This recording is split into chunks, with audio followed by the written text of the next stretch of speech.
Es una empresa en el ámbito de la reproducción asistida y básicamente ofrecemos servicios que son dirigidos a fabricantes de productos que se usan en reproducción humana y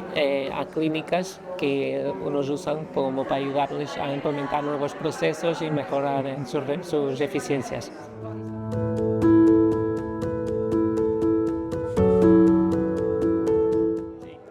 En EmbryoTools apostamos mucho por la innovación y tenemos un departamento propio de investigación y desarrollo,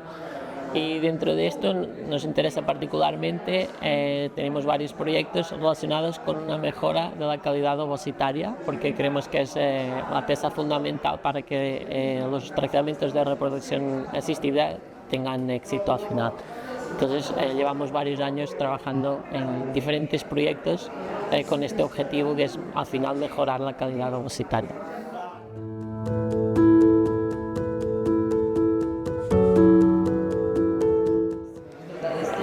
Al final somos una empresa con fondos propios, independiente, y muchas veces queremos intentar hacer muchas cosas y en poco tiempo. Entonces creo que hemos aprendido a que las cosas se tienen que madurar y cuando hay oportunidad entonces ir haciendo y no intentar abarcar todo, porque al final puede no resultar tan exitoso como pensábamos.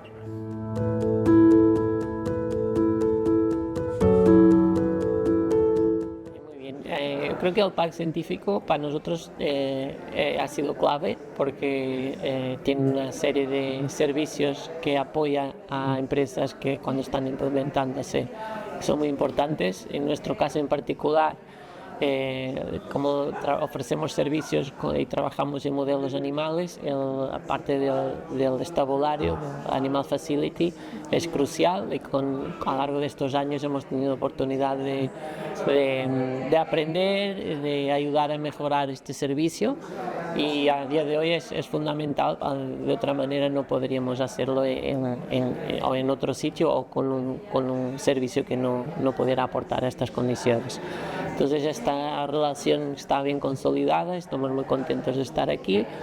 Y vemos también que el parque en los últimos años cada vez se ha profesionalizado más, la dirección tiene un empeño, se nota las ganas que tiene de hacer las cosas bien,